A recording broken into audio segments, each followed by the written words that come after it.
आप श्री प्राणनाथ जी हमें फरमा रहे हैं कि पाक हुए बिना अर्श की तरफ हमारी नजर नहीं लगेगी। ये झूठ, तिलसम, जादूगरी, जादू नगरी, ये संसार हमारे दिल से तब छूटेगा जब दिल पाक साफ हो जाए।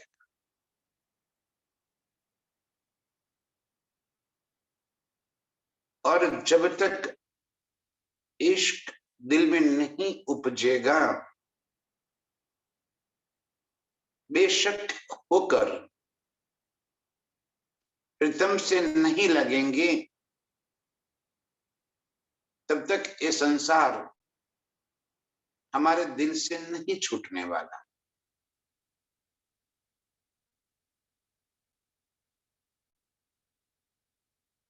पाक न होइए इन पानी से।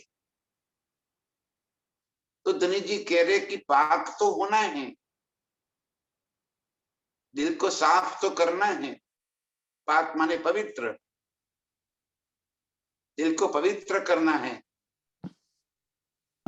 तो यहाँ पे इस संसार के जल से नहाने से पवित्र नहीं हो जाएगा। गंगा में जाके नहाकर पाप धुल जाएंगे और हम पाक साफ हो जाएंगे, या किसी तीर्थ स्थान पर जाकर वहीं से पानी पीकर या पानी में नहाकर दिल पाक साफ हो जाएगा। इस तरह कभी कोई दिल पाक नहीं होगा। हाँ, शरीर साफ हो सकता है, बस साफ करना है हमें, बाह्य स्वरूप को नहीं, भीतर से साफ करना है। और भीतर से साफ तब होगा, चाहिए अर्श का जल। जब परमधाम का जल मिलेगा और उसमें हम नहाएंगे, तब जाके ये दिल पाक साफ होगा।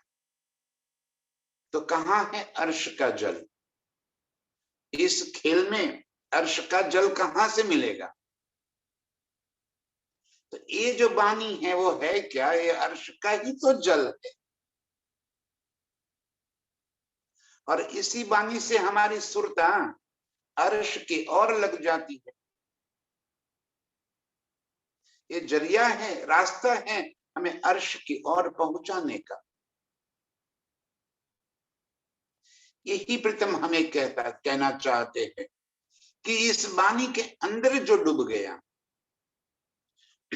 जिसने इन शब्दों को आत्मसात कर लिया, वो दिल पाक हो जाए।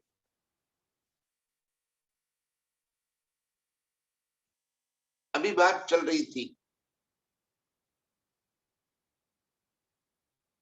कि जब तक कोई हमें कहता है और हमें बुरा लग जाता है, हम सुने ही क्यों?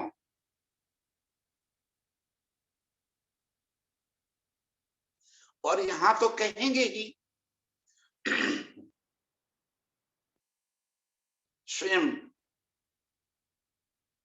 अक्षरातीत जिस तन में लीला कर रहे थे, उन्होंने भी कह दिया कि ये भी लगे दुख देन, अंदर खेचा खेच ऐसी करे, जाने हम सैया बहन अर्श की हम रूहें, और अंदर अंदर इतनी खेचा खेच कर रही, तो वो भी लगे दुख देन। गणेश जी कह रहे कि इस वाणी को जानकर समझकर और फिर भी अपनी खेचा खेच नहीं छोड़ते, ये भी लगे दुख देन। ये तो होना ही होना है। हम क्यों विचलित हो जाए?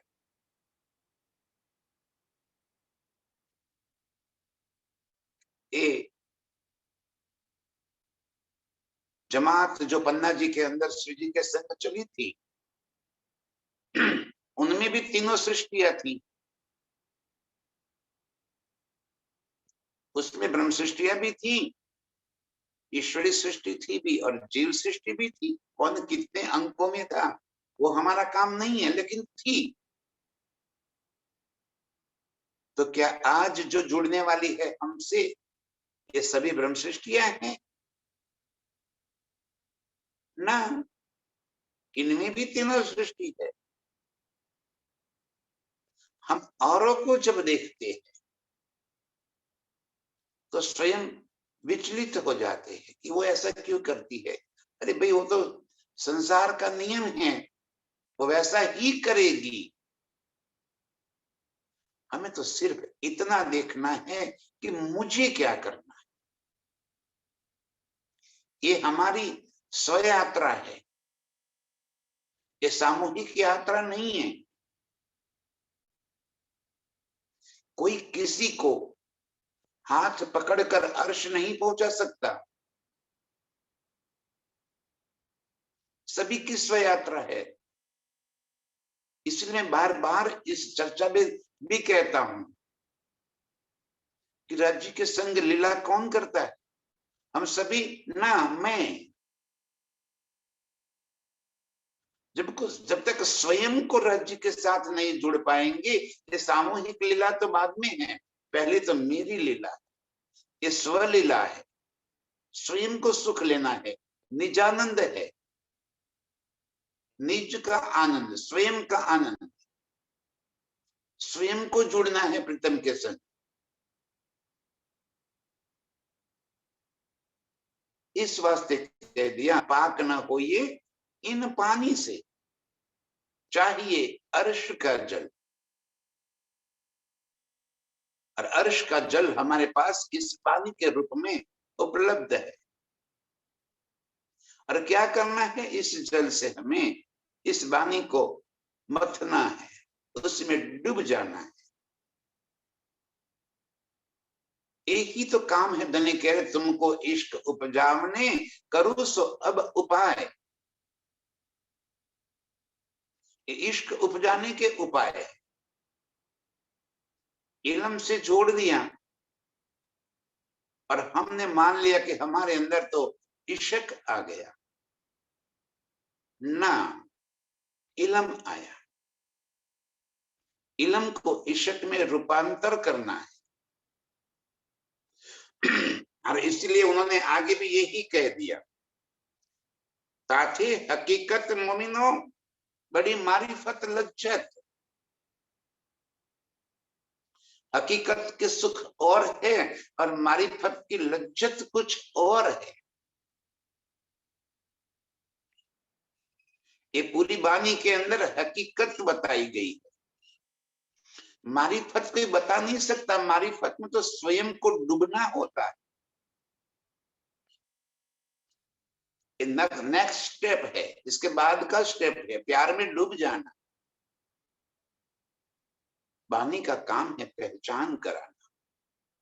हकीकत हमें पहचान कराती है, और जब पहचान होती है तब मारिफत की लज्जत होती है, प्रीतम के दिल की लज्जत होती है। ये कहते हैं मोमिन लीजो अर्श दिल में, ये नेक हुक्म कहावत। धनी का हुक्म ये बात कह रहा है कि अर्श को दिल में भर लीजिए, हकीकत से सारी चीजों से वाकिफ हो जाइए, बेशक हो जाइए, ईमान बढ़ जाए और फिर इश्क आएगा। तब मारिफत की लज्जत आए। मारिफत लज्जत का नाम है। हकीकत अर्श की बातें है, मारिफत लज्जत है। हकीकत जान के मारिफत के सुख आएंगे। कल भी यही बात हो रही थी, हकीकत और मारिफत की। राज्य के दिल के भीतर डूब जाना है हमें। राज्य के इश्क को दिल में बसा लेना है, उसी में गोते लगाना है। ये मारिफत की लज्जत है। और जब तक इश्क ना आवे तब तक क्या बैठे रहेंगे? तो मम्मी ने बैठे रहे क्यों कर, तो क्या करेंगे? अक अर्श सो बेशक होए, अर्श के बिगर नहीं रह पाएंगे, अर्श में डूब जाएंगे। ये अर्श का जल चितवन में जमुना जी, हज को सर, पुखराज जी ताल, खजाने का ताल, कई चेह बच्चे फवारे, देखो तो चारों तरफ जल की लीला। ये अर्श का जल दिल में बसा लेना है। नहाइए हक के जमाल में। क्या अर्श का जल, इस वाणी से ही हमें अर्श के जल में डूबना सिखा देता है। इससे ही हम सीख पाएंगे।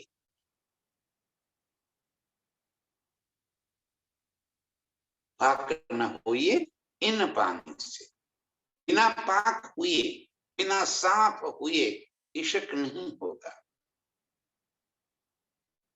और इश्क उपजाने के उपाय बता रहे हैं कि नहा, हमें यहाँ पे नहाना नहीं है, ये अर्श का जल, अर्श के जल में नहाना है। नहाइए हक के जमाल में, तब होइए निर्माल। नहाइए हक के जमाल, हक के नूर में, प्रीतम की ही यादों में, उनके ही शरण में, उनके ही प्यार में पल पल डूबे रहे। उसे नहाना कहा, उसे निर्मल होना कहा, हो जाना, निर्मल हो जाना। ये बात धनी फरमा रहे हैं कि इस संसार के जल से कोई निर्मल नहीं हो पाया, न हो पाएगा, जब तक हम प्रीतम की यादों में डूबेंगे नहीं, अर्श की लीलाओं में डूबेंगे नहीं, खिदमत में डूबेंगे नहीं, तब तक दिल पाक साफ कहां से? पाक साफ होने के लिए पहली शर्त ही एक, नहाइए हक के जमाल में। पूरा अर्श हक का ही तो जमाल है, उनका ही नूर का पूरा नजारा है। बस उसी में नहाना है, उन्हीं चीजों को दिल में भर लेना है और उसी में डूब जाना है। पाक होना इन जिमिए, और न कोई उपाय। इस जिमी में, संसार में, खेल में, इस दुनिया में पाक होने का, मन के दिल साफ करने का, पवित्र हो जाने का और कोई उपाय नहीं है। नहाइए हक के जमाल में, और न कोई उपाय, ये एकमात्र रास्ता है। अब उस रास्ते पे पहुंचना है तो कैसे पहुंचे? तो उन्होंने ये भी कह दिया, आगो आदिये भरे कदम। धनी ने उस मार्ग पे चलकर दिखा दिया हमें। जिस तन के माध्यम से वो लीला कर रहे थे, उस तन से उन्होंने एक करके दिखाया कैसे पाक होना। भीख के टुकड़े भी मांगे, सारी मैं खुद ही निकल गई। मांगना और मरना बराबर हो जाता है। कभी मांग कर देख लीजिए, वो अपने से 4 घर दूर जाकर इतना मांग ले कि बहन रोटी बची हो तो देना, इतना कह देना।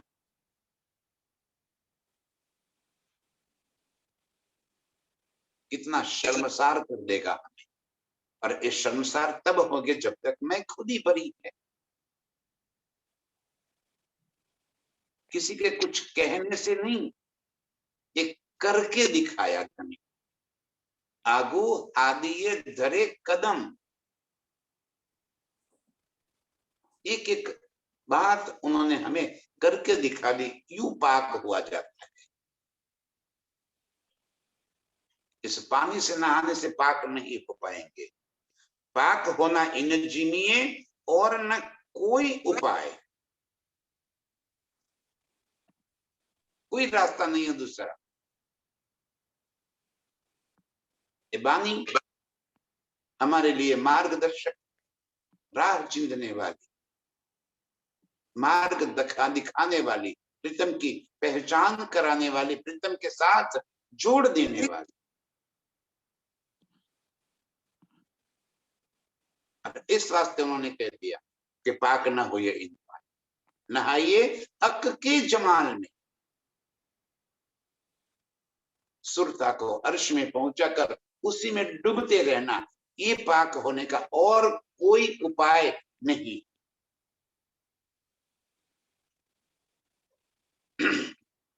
कोई रास्ता ही नहीं है दूसरा।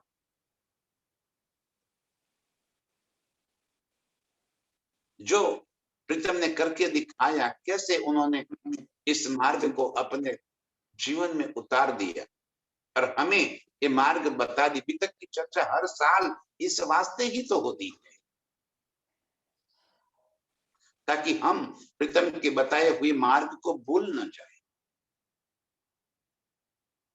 हमें स्मृति में रहे कि ये हमारा मार्ग है, ये सच्चा मार्ग जो आदि ने धरे कदम करके दिखाया। उसके सिवा और कोई उपाय नहीं है। लीजे राह रसूल इश्के, तब देवे रसूल पहुंचाए। आप श्री प्राणनाथ जी ने इश्क का जो मार्ग दिखा, मैं खुद ही निकाल देना, निर्मल होना, यही एक उपाय। जब लग रही हो तुम साथ में, वो ये रही हो तुम रेणु समान।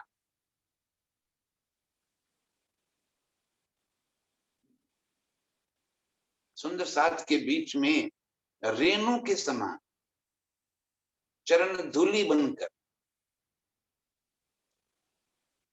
तभी तो मैं खुद ही निकलेगी। सुंदर साथ के चरण रज बनेंगे, तब जाके ये बोलना थोड़ी होता है, वो व्यवहार में आ जाना चाहिए। जब लग रही है साथ चरने, वो ये रही हो तुम रेणु समान, इत जागे का फल यही है। ये उपाय है और न कोई उपाय।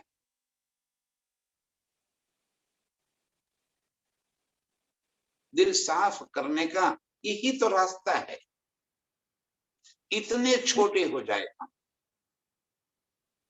क्या कुफर भर कर बैठे, कितनी अपनी मैं खुद ही भर कर बैठे हैं हम। ये सारी बातें दिल से निकालने की बात है।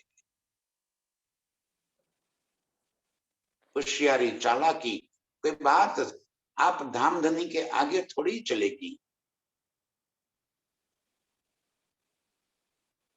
क्या करने चले हैं? छेतरवा निकड़ा छो जगदीश ने।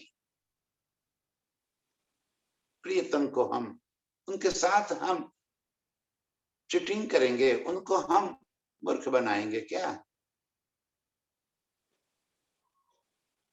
और न कोई उपाय लीजिए, राह रसूल इश्क की। आप श्री प्राणनाथ जी ने जो इश्क का मार्ग, प्रेम का मार्ग बनाया, बताया, उस मार्ग को दिल में धारण कर लेना है, तब देवे रसूल पहुंचाए, तब वो ही हमें प्रीतम के सन्मुख खड़े कर देंगे। वही तो हुक्म का स्वरूप बनकर आए। उन्हें बताए हुए मार्ग पर जब हम चल देंगे,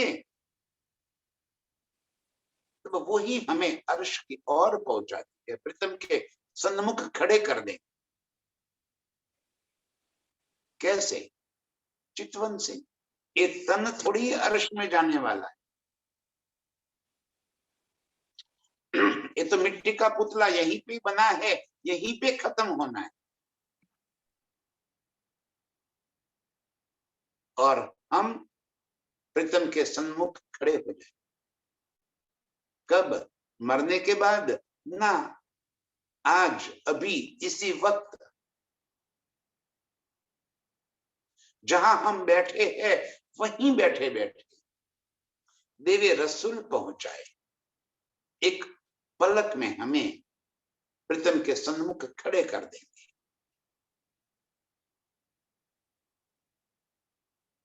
चितवन में प्रीतम का स्वरूप जैसे ही ले लिया, सामने ही तो खड़े, कैसे मुस्कुरा रहे।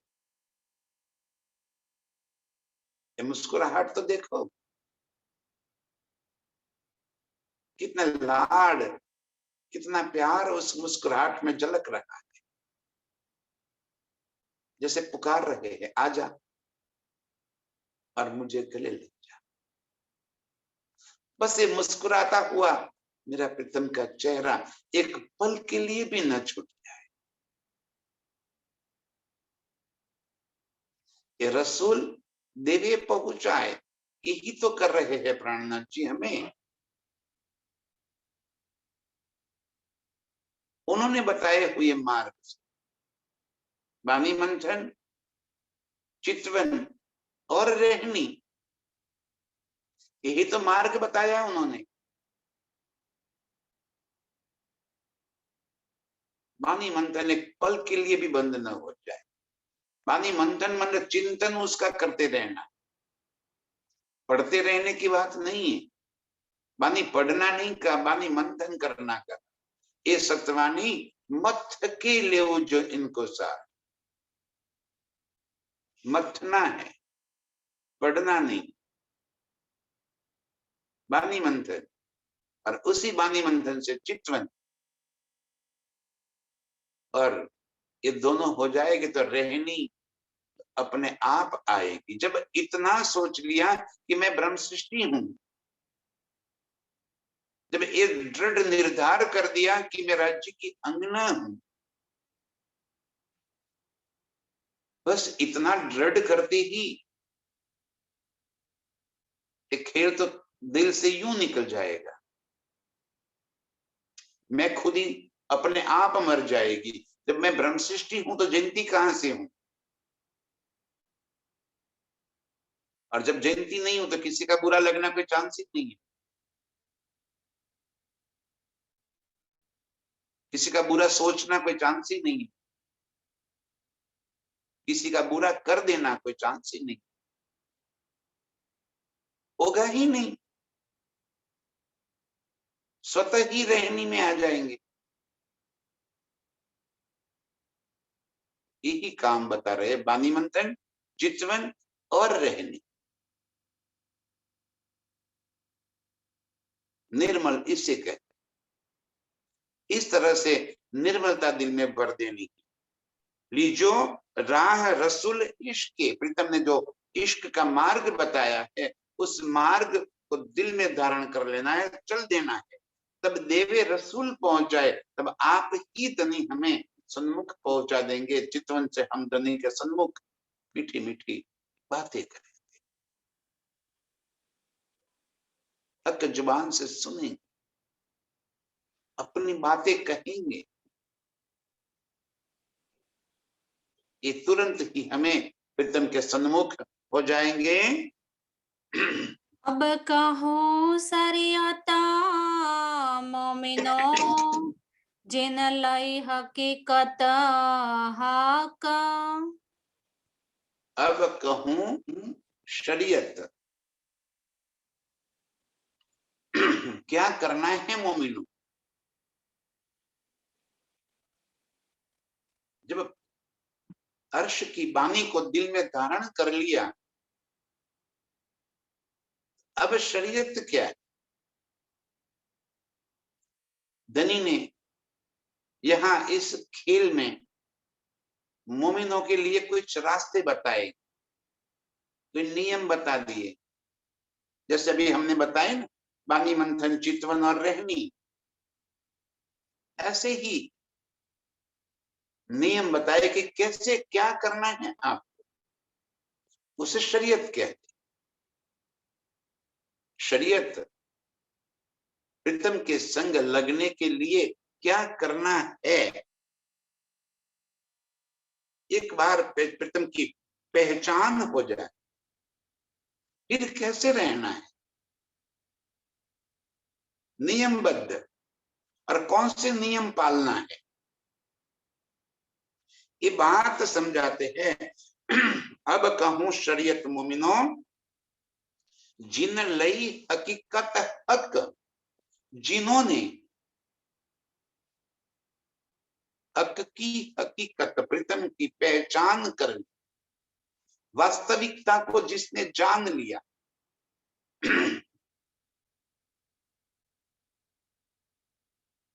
अर्श की सारी बातें जान, हक की हकीकत, दोनों बात समझ में आ जाए। जैसे ही हक की हकीकत, वास्तविकता, प्रीतम कौन है, मैं कौन हूं, मेरा उनसे का साथ क्या संबंध है, ये हकीकत है। ये हकीकत जिसे समझ में आ गई, संसार क्या है और अर्श क्या है, ये बात भेद खुल जाए, नजर खुल जाए, अज्ञानता का पर्दा हट जाए।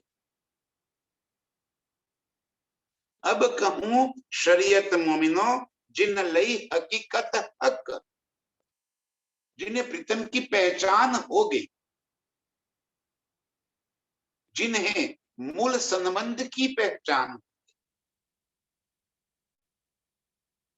वो फिर कैसे जिए। उनका तो जीना ही बदल जाएगा। दुनिया चाह तो भर भर कर जिएगी, मोमिनों की चाहनाएं खत्म हो जाएगी। जब अर्श की पहचान हो जाएगी, प्रीतम की पहचान हो जाने के बाद ये संसार थोड़ी दिल में रहेगा, स्वतः ही संसार दिल से निकल जाएगा। दोनों साथ रह ही नहीं सकते, या दिन लो या दुनी। धनी जी ने कहा न, प्रेम गली अति सांकड़ी, या में दो न समाये। मैं भी रहूं और तू भी रहे ना, मेरी मैं समाप्त हो जाए तब तू ही तू हो जाए। इतनी पतली गली है जिसमें दो नहीं समा सकते। दो का मतलब है मेरी मैं खुद ही भी रहे और प्रीतम भी रहे। दोनों कैसे संभव है। मेरी मैं खुद ही निकल जाए तभी तो प्रीतम रहेंगे। दो में से एक हो जाए। हकीकत हक की वास्तविक पहचान, दुनिया क्या है, कैसे बनती मिटती, ये बात हमें पहले बता दी। अब तो ये बात ही दिल से निकल गई।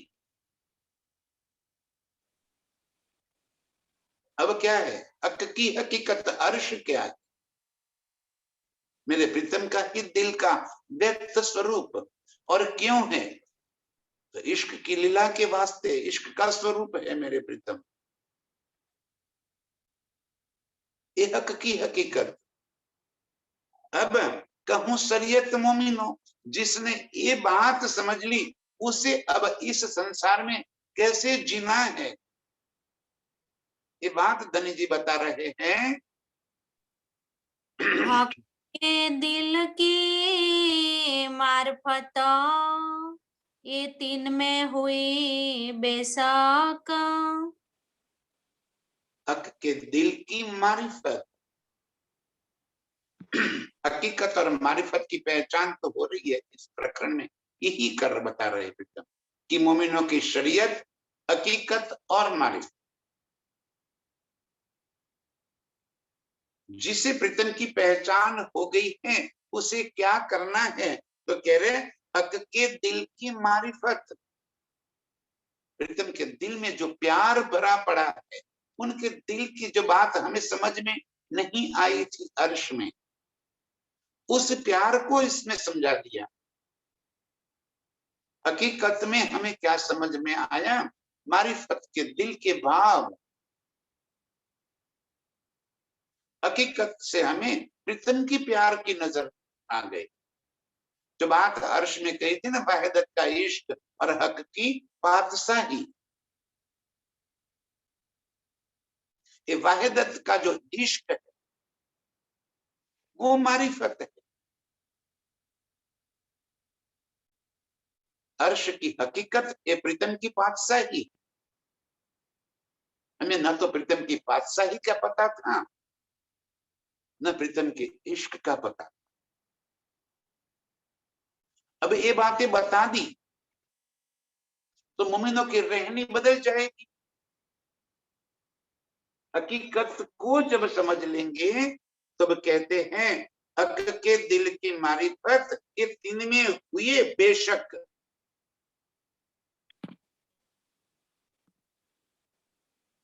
प्रीतम के दिल के प्यार के अंदर डूब जाए, बेशक हो जाना, वो मस्ती चढ़ जाए।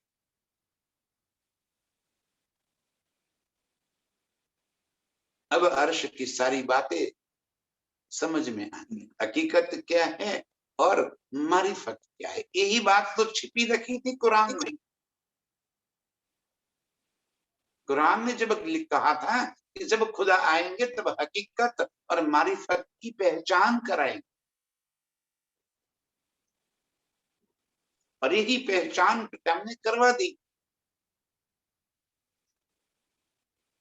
अब हमें क्या करना है, उस प्रीतम के दिल के प्यार को दिल में बसाकर उसी में डूब जाना, बेशक होगा। मारिफत की मस्ती दिल में चढ़ जाए, प्रीतम का प्यार दिल में चढ़ जाए, वो इश्क का खुमार दिल में आ जाए, यही तो नशा है, यही तो पिलाना चाहते हैं प्रीतम।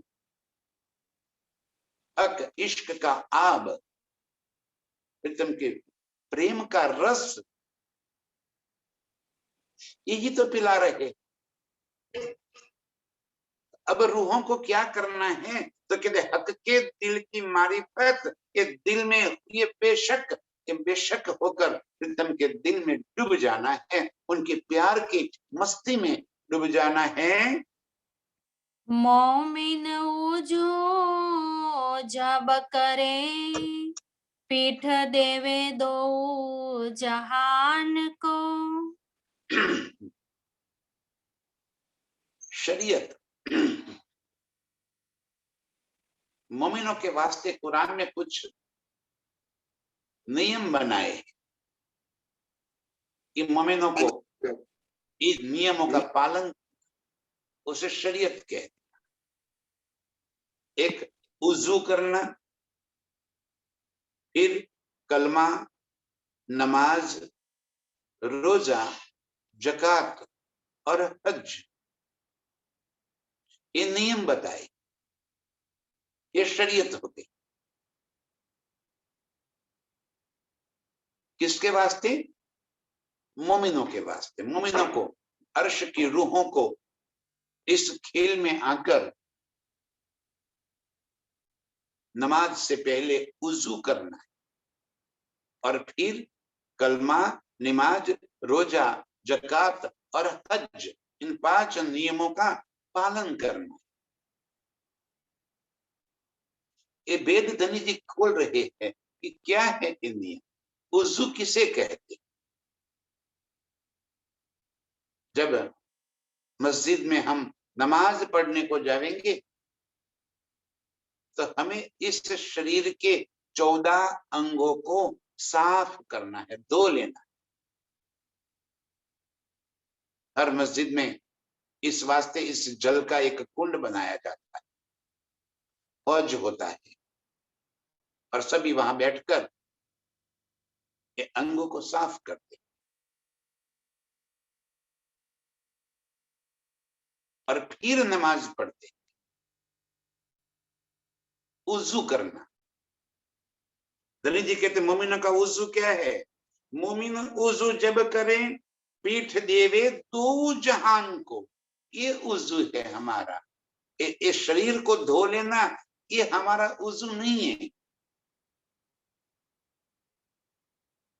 पीठ देवे दो जहान, इस खेल से भी नजर हटा ले। ब्रजमंडल, रास, अखंड जहां हुआ है, ये योग माया से भी नजर हटा ले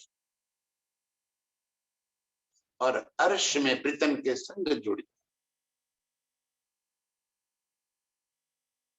क्या मतलब है हमें, जब प्रीतम की पहचान, मारिफत की पहचान हो गई, प्रीतम के इश्क की पहचान हो गई, तब इस संसार से भी क्या लेना देना है और योग माया से भी क्या लेना देना।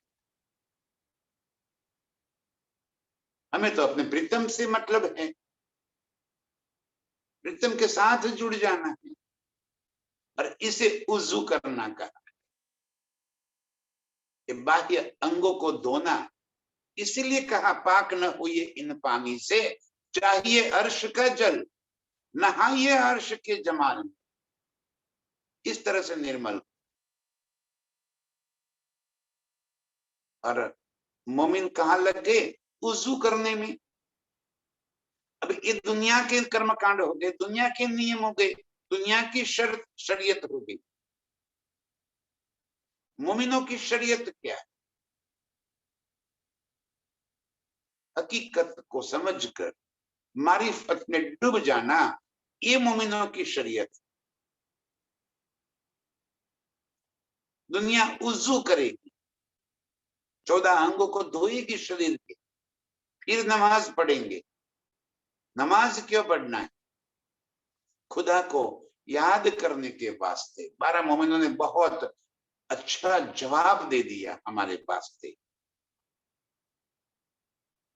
नमाज पढ़ना तो उसे जरूरत होती है जिसकी नमाज भंग होती है, याद तो उसे करना पड़ता है जो भूल गया है।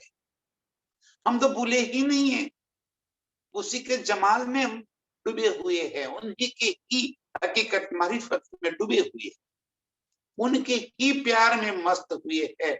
हम कहाँ नमाज पढ़े, हमें वुजू करने की क्या आवश्यकता है जिसने दुनिया को पकड़ी ही नहीं। ये अंग तो गंदे इस वास्ते होते हैं कि जिसने दुनिया को पकड़ी। हमें अंग नहीं धोना है, हमें तो दिल को साफ करना है। और वो जल कौन सा है जिससे दिल साफ हो।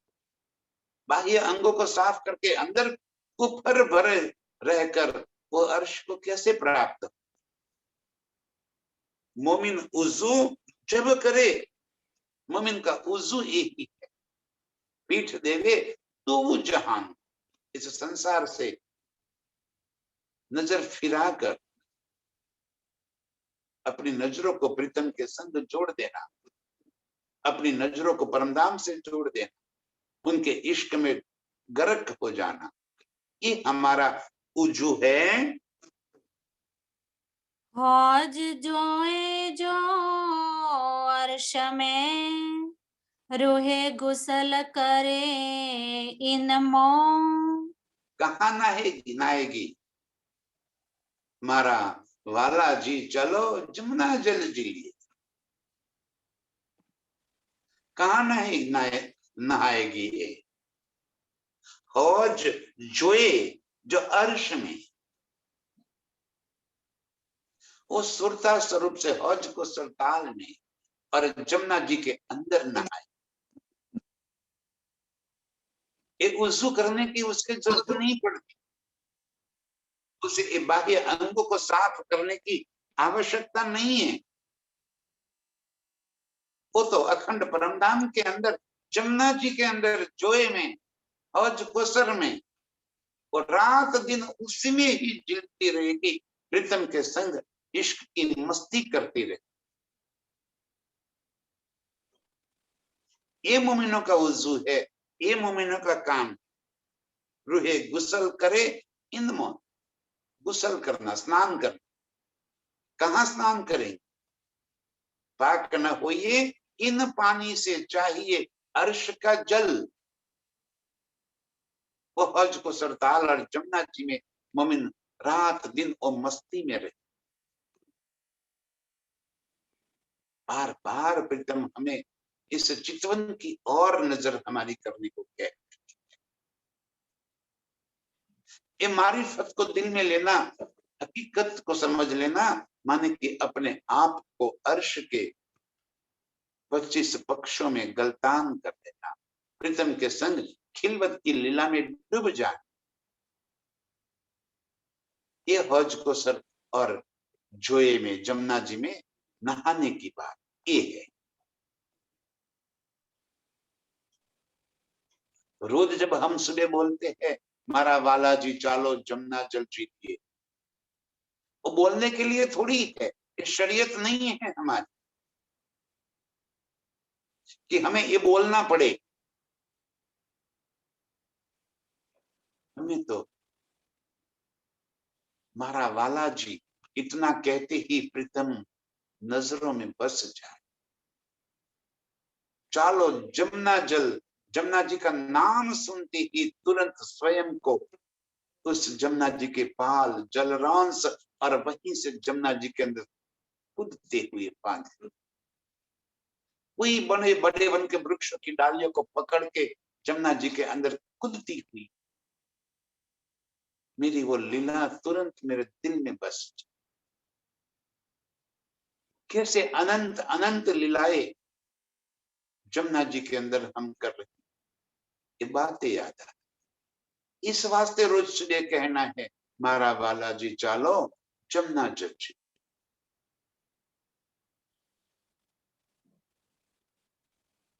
ये शोभा दिल में बसानी, एक खिलवत लीला दिल में बसानी। और जोए और जो अर्श में रूहे गुसल करे इनमें, ये हमारी शरीयत है। इस तरह हमें इस लीला में डूबना है। दाम दिल पाका तब हो वही, जब हक की आवे फिराक। दम दिल, ये शरीर और दिल पाक तब होवे, तब पवित्र होंगे जब हक की आवे फिराक, जब प्रीतम की याद आए। अब जब याद आएगी तब प्रीतम से बिरहा हो, जुदागी का एहसास, अंदर एक तड़प उठ जाएगी। कब मिलसी अपने भी, इतनी तीव्र चाहत दिल में जागृत हो जाएगी कि ये दिल और इस शरीर उससे परे हटकर प्रीतम को दिल में बसा। बिना विरह इश्क हो ही नहीं सकता। विरह ही हमें इश्क उपजाने का काम। जहां जुदाई का एहसास ही ना हो, वो इश्क का कहां से पता चलेगा। दिल में इश्क तो तब बसेगा जब प्रीतम की जुदाई होवे और वो उसका हमें एहसास होवे, तब तो इश्क हो जाएगा। जब हक की होवे फिराक, याद हो जाए, वो मस्ती चढ़ आवे दिल, तभी तो रूह भाग के दौड़ेगी प्रीतम के पास, बिरहा में तड़पेगी। जुदाई का एहसास होगा, तब इश्क का रस मिलेगा, आनंद आएगा।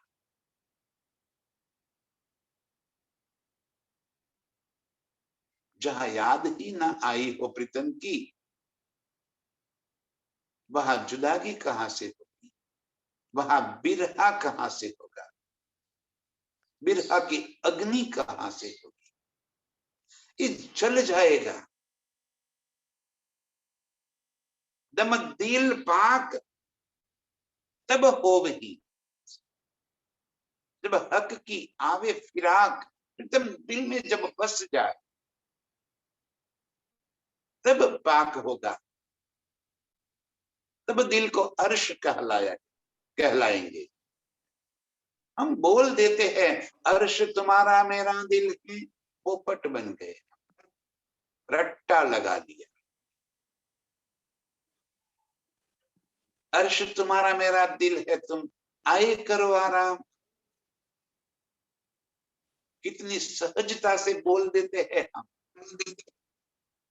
सेज बिछाई रुच रुच के, यही तुम्हारा विश्राम।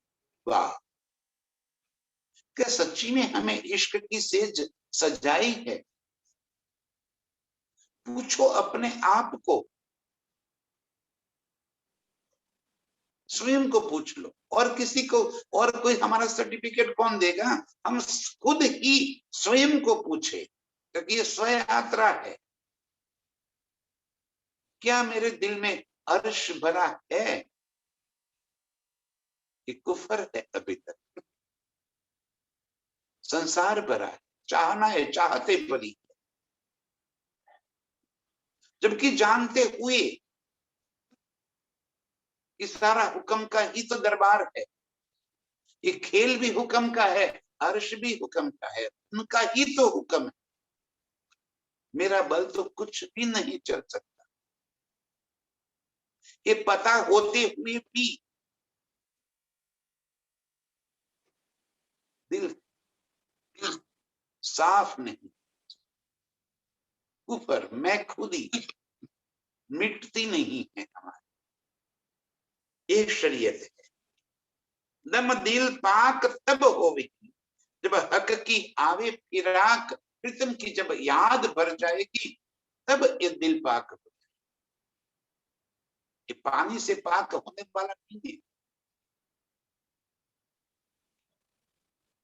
बज कुसर जमुना जी में डूब जाए, प्रीतम के संग मस्तियों में खो जाए, तब दम दिल पाक, ये दिल तब पाक होगा।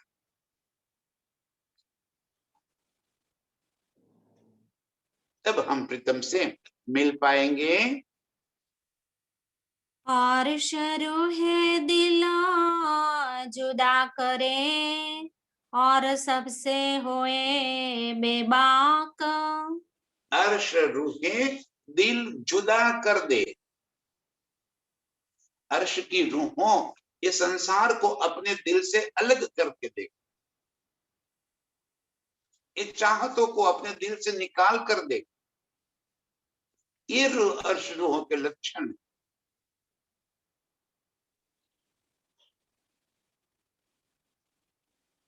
इस संसार को भोगने की जो चाहते हैं, वो दिल से निकल जाए। संसार को दिल से निकालना है, स्वयं संसार से नहीं निकलना है। स्वयं संसार से निकलना माने कि ये सब त्याग देना और कहीं जाके बैठ जाना, अरे अंदर भरा है वो तो साथ ही तो आएगा, अंदर से निकाल दिया तो उनके बीच में रहते हुए भी उनसे दूरी। इन्हें कहा जल में ना ये कोरे रहे। यहां सब कुछ छोड़ के कहीं हिमालय की चोटी पे भी बस गए तो फिर दिल के भीतर जो बात भरी हुई है उसे कैसे निकालेंगे। और यहाँ पे संसार के बीच में रहते हुए भी संसार को दिल में निकाल दिया है तो संसार नहीं है, हम संसार में नहीं है, अंदर रहते हुए भी उसमें नहीं रहे। धनी जी कह रहे 14 तबक पीठ देव ही, सॉरी, अर्श रूहे दिल जुदा करे। रूहे दिल में से इस 14 लोक के ब्रह्मांड को अलग कर दे, संसार को अपने दिल से दूर कर देना और सबसे होए बेबाक, बेफिक्र हो जाए। कौन क्या कहता है, कौन क्या करता है, इसे मुझे क्या लेना देना, बस मुझे तो मेरे प्रीतम से बेबाक हो जाना, बेफिक्र। लोगों का काम है ही कहना, कहते रहेंगे, मैं अपने प्रीतम को क्यों छोड़ूं। कोई मुझे कुछ कह दे तो उससे मुझे क्या फर्क पड़े। दीवाने मस्ताने जो हो गए हैं उनको किसी के कहने से क्या फर्क पड़ जाए। बेबाक हो जाना, बेफिक्र हो जाना। धनी जी कह रहे अर्श रूहे दिल जुदा कर दे। इस खेल से अपने आप को अलग कर दे। खेल में रहते हुए खेल से अलग हो जाना, ये चाबी बता रहे हैं। बोलते तो है जल में ना ये कोरे रहिए, लेकिन कैसे। ये सब कुछ मेरा होते हुए भी मेरा कुछ नहीं, ये बात दृढ़ और हकीकत है। ये सब कुछ मेरा है, ये घर मेरा है, परिवार मेरा है, बच्चे मेरे हैं, और फिर भी मेरा कुछ नहीं है, ये भी हम जानते हैं। बस जो बात हम जानते हैं वो बात हमारे दिल में आ जाए, तब सबसे हुए बेबाक, सबसे बेफिक्र हो जाएगा, सबसे दूरी हो जाएगा। इसका मतलब है नहीं कि सबसे बातें नहीं करेंगे, अरे सबसे मीठी मीठी बातें कर, लेकिन वो बात सिर्फ जुबान तक होगी, दिल से नहीं। बेबाक हो जाना, दूर हो जाना, बेफिक्र हो जाना, दुनिया को दिल से निकाल कर दुनिया के बीच में रहते हुए अपने प्रीतम के संग जुड़ जाना, ये दिल को पाक करना कहा है। 14 तबक को पीठ देवही, ये कलमा कह्या 3। कलमा कहना है। सबसे पहले शरीयत में मोमिनों की शरीयत बताई है। मोहम्मद साहब ने कुरान के अंदर कहा कलमा, नमाज, रोजा, जकात और हज। तो कलमा क्या है मोमिनों का? मुसलमानों का कलमा है ला इलाहा इल्लल्लाह मोहम्मद रसूलुल्लाह अल्लाह अकबर। ये कलमा ही है। तो मोमिनों के लिए कलमा क्या है? अक्षर, अक्षर, अक्षरातीत, निराकार के पार थे, तीन पार के भी पार। निज नाम श्री जी साहेब जी अनादि अक्षरातीत। ये कलमा हो गया।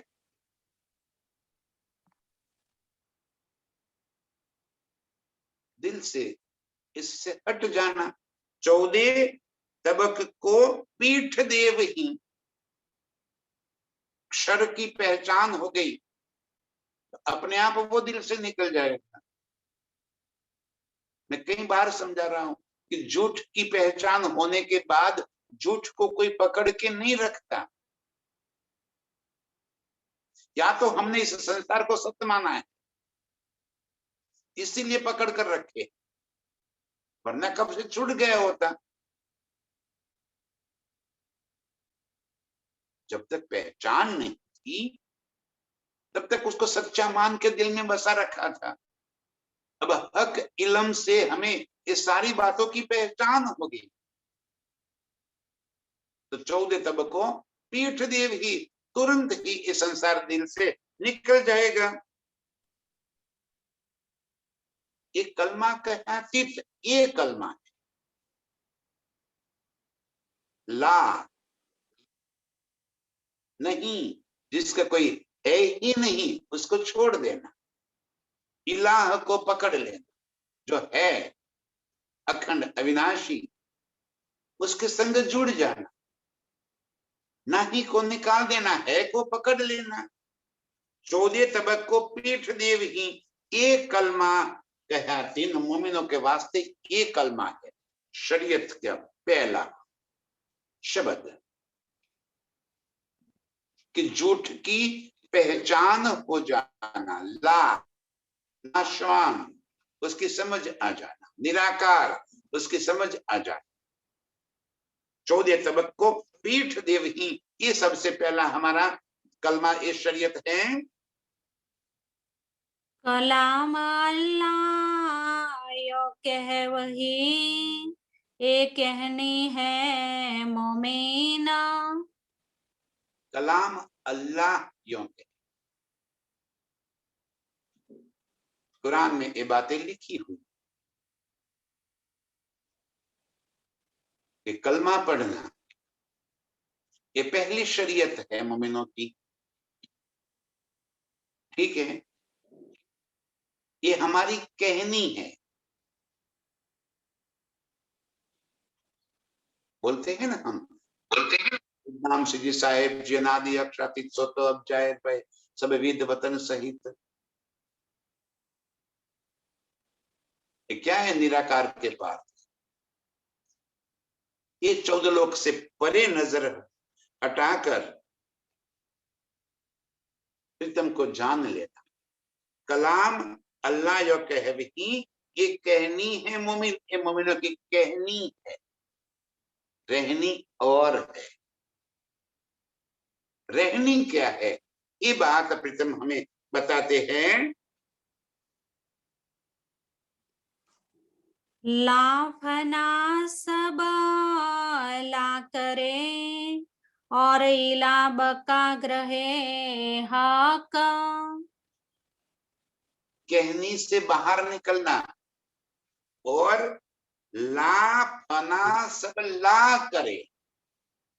ला का मतलब ही फना, नाशवान। तो ला फना सब ला करे, मतलब जो फना नाशवान है, जो निराकार है, जो झूठ है, जो 14 लोक का ब्रह्मांड है, उसको ला करे माने उसको छोड़ दे। पहले करनी, अरे कहनी बता दी, अब क्या कहते हैं? वो कहनी है क्या?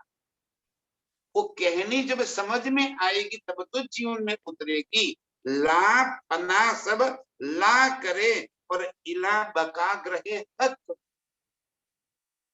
इला माने है, ला माने नहीं है, ला माने झूठ, इला माने सत्य। झूठ को निकाल कर सत्य को ग्रहण कर ले। इलाह बका ग्रहे हक, मेरे प्रीतम का अखंड अविनाशी स्वरूप है, निराकार के पार, 3 पार के भी पार, ये जो अखंड स्वरूप है उसको पकड़ ले। इला बका ग्रहे हक, हक के इस अखंड स्वरूप को अपने दिल में बसा लेना है। कहनी से ये बात अब करनी में, रहनी में आती चली जाएगी। ये कलमा हकीकत मोमिनो, और हक मार्फत बेशक कहनी, करनी और रहनी। कलमा बोलना, ला इलाहा इल्लल्लाह मोहम्मद रसूलुल्लाह, इतना बोल देना एक करनी है, अरे कहनी है। अब कहनी से करनी में क्या आ गए? ला फना को ला करे, झूठ को दिल से निकाल दे, और फना बका जो अखंड अर्श है इलाह, उसको दिल में ग्रह लेवे, वो हमारी करनी हो गई। पहले कहनी, फिर करनी, और फिर क्या करना है? ये कलमा हकीकत मोमिनो, ये मोमिनों का कलमा क्या है? हक मारिफत बेशक हो, ये रहनी में आ जानी। कलमा की कहनी, करनी और रहनी, ये तीनों बातें प्रीतम हमें समझा रहे कि सिर्फ बोलना,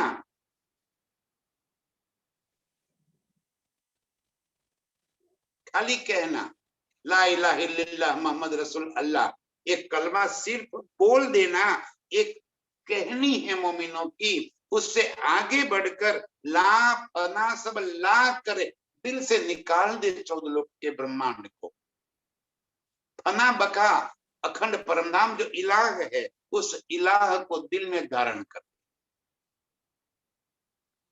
ये मोमिनों की करनी है। और फिर ये कलमा हकीकत मोमिनों, मोमिनों की हकीकत क्या है? तो और हक मारिफत बेशक, प्रीतम के दिल की भाव, प्रीतम के दिल का इश्क जानकर उसमें डूब जाए, उसमें बेशक हो जाए, ये रहनी। शरीयत, तरीकत, हकीकत और मारिफत, ये शरीयत बता दी। और शरीयत से कैसे हकीकत में चले जाते हैं, और फिर हकीकत से कैसे मारिफत में पहुंचाए, ये मोमिनों का काम है। ये मोमिन ही हक के दिल के मारिफत की बातों को समझ पाएंगे, दिल में धारण कर देंगे, और उसी के अंदर मस्त हो जाएंगे। ये मोमिनों की मारिफत है। इस तरह धनी हमें अर्श की ओर खींच रहे, बस अर्श की इस मारिफत को दिल में भरकर उसी में डूबने वाली सभी लोगों के चरणों में कोटि कोटि प्रणाम। और